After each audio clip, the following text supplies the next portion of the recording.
1991 லண்டனில் பிறந்து மிலனில் வளர்ந்த அவர் சிறுவயதிலேயே தினமும் திருப்பலி, ஜெபமாலை மற்றும் திவ்ய நற்கருணை ஆராதனை ஆகியவற்றில் ஆர்வம் கொண்டார். திவ்ய நற்கருணை ஆராதனையை அவர் விண்ணகம் செல்லும் நெடுஞ்சாலை என அழைத்தார். புனித பிரான்சிஸ் அசிசி மற்றும் புனித டொமினிக் சாவியோ போன்றோரின் ஞானத்தை பின்பற்றி பள்ளி, விளையாட்டு, நண்பர்கள் என தன் இளமைப் பருவத்தின் ஒவ்வொரு தருணத்திலும் புனிதம் நிறைந்த வாழ்க்கையை எளிய முறையில் வாழ்ந்து காட்டினார். கணினி துறையில் தனக்குத்தானே கற்றுக்கொண்ட ஒரு திறமைமிக்க நிரலாளர், கோடர் கார்லோ. அவர் தொழில்நுட்பத்தை கவனச்சிதறலுக்காக பயன்படுத்தாமல் விசுவாசத்தை மேம்படுத்த பயன்படுத்தினார்.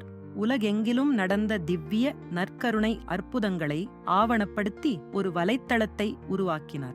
எளிய செயல்களின் மூலம் அவர் ஏழைகளுக்கு உதவியது, தன் நண்பர்களுக்கு விசுவாசத்தை கற்பித்தது, இரக்கத்தை கணினி குறியீட்டில் கோட் நெய்தது. அவர் ஒரு இணைய திருத்தூதராகவும் சாந்தமான நற்செய்தியாளராகவும் மாறினார். 2006 இரத்த புற்றுநோயால் லுகீமியா பாதிக்கப்பட்ட அவர் விண்ணகம் சென்றார். பிரேசில் முதல் கோஸ்டா ரிகா வரை நடந்த அற்புதங்கள் அவர் புனிதராக பட்டம் பெற வழிவகுத்தன. செப்டம்பர் 7, 2025 அன்று அவர் அதிகாரப்பூர்வமாக புனிதராக அறிவிக்கப்பட்டார். முதல் மில்லேனியல் புனிதர், இணையத்தின் பாதுகாவலர் மற்றும் இளம் இதயங்களுக்கு ஒரு வழிகாட்டி என அவர் போற்றப்படுகிறார். புனிதம் என்பது தொலைவில் இல்லை, அது ஒவ்வொருவரின் பார்வையிலும், செயலிலும் மற்றும் கடவுளை நோக்கி திரும்பிய இதயத் துடிப்பிலும் வாழ்கிறது என கார்லோ நமக்கு கற்றுக் கொடுத்தார்.